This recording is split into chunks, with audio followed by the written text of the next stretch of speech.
ఈ వీడియో చూస్తున్న అందరికీ హృదయపూర్వక నమస్కారాలు.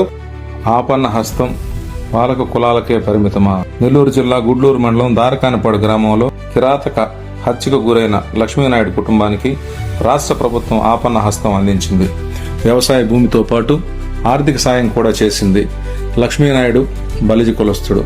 మన రాష్ట్రంలోని కొన్ని ప్రాంతాల్లో ఈ కులస్తుల్ని కాపులని కూడా అంటారు.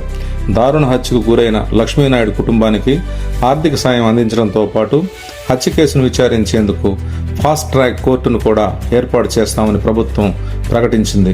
ఇది ఆహ్వానించదగ్గ పరిణామమే.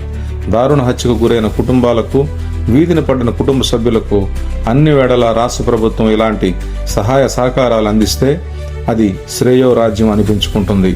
అలా కాక పాలక కులాలకు చెందిన కుటుంబాలకే ఇలాంటి సాయాలు పరిమితం చేస్తేనే సమస్య. మన రాష్ట్రంలో కమ్మ, రెడ్డి, కాపు కులాలు పాలక కులాలు.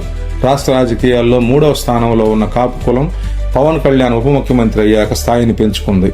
మరింత రాజకీయ ప్రాధాన్యతను సంతరించుకుంది. కమ్మ, రెడ్డి కులాలు ఏమాత్రం ఉపేక్షించలేని స్థాయికి కాపు కులం ఎదిగింది. ఎస్సీ, ఎస్టీలు హత్యలకు గురైతే ఆ కుటుంబాలను ఆదుకోవడానికి జాతీయ స్థాయిలో చట్టాలు, నిబంధనలు ఉన్నాయి. మన రాష్ట్రంలో పాలక కులాలకు ఇటొచ్చి పాలక కులాల ఆధిపత్యంలో సాగుతున్న ప్రభుత్వాల అండదండలు దొరుకుతున్నాయి.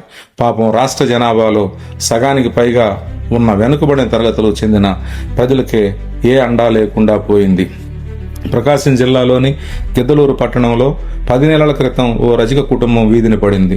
సుహాసిని అనే వితంతు మహిళను తనతో సహజీవనం చేసేందుకు అంగీకరించలేదని నాని అనే ఒక యువకుడు ఆమెను దారుణంగా హత్య చేశాడు. సుహాసిని మరణంతో ఆమె 2 బిడ్డలు అనాథలయ్యారు. జిల్లా అధికారులు గాని, ప్రజాప్రతినిధులు గాని, ప్రభుత్వ పెద్దలు గాని సుహాసిని కుటుంబ సభ్యులను పట్టించుకోలేదు. సుహాసిని హత్య కేసును ఫాస్ట్ ట్రాక్ కోర్టుకు అప్పగించనూ లేదు.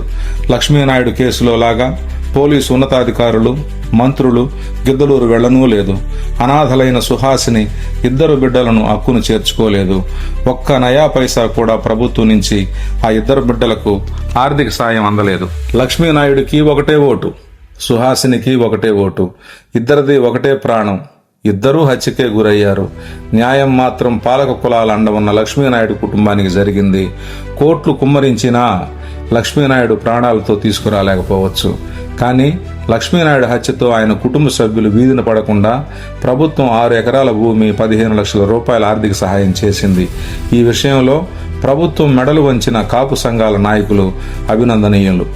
క్రూరమృగాలు చంపితే 10 లక్షల రూపాయలు, తీవ్రవాదులు, నక్సలైట్లు చంపితే 12 లక్షల రూపాయలు, పిడుగుబడి చనిపోతే 4 లక్షల రూపాయలని బాధిత కుటుంబాలకు ఇచ్చే ప్రభుత్వం లక్ష్మీనాయుడి హత్య కేసులో దేశ చరిత్రలోనే కని విని ఎరుగని రీతిలో 15 లక్షల రూపాయల ఆర్థిక సాయాన్ని, 6 ఎకరాల భూమిని రిలీఫ్గా ఇచ్చింది. హత్య చేసిన హంతకులు అంతకంటే ప్రమాదమని భావించి బాధిత కుటుంబానికి పెద్ద మొత్తంలో దేశ రిలీఫ్ చరిత్రలో కని విని ఎరుగని నష్టపరిహారం ఇచ్చారు. కూటమి ప్రభుత్వం అధికారంలోకి రావడానికి కమ్మ, కాపు కులస్తులు కాక అన్ని కులాలు ఓట్లు వేశారు. ఇకపై రాష్ట్రంలో జరిగే అన్ని హత్య కేసుల్లోనూ కుల ప్రస్తావన లేకుండా ఇలాంటి నష్టపరిహారమే కూటమి ప్రభుత్వం అందరికీ ఇస్తే బాగుంటుంది.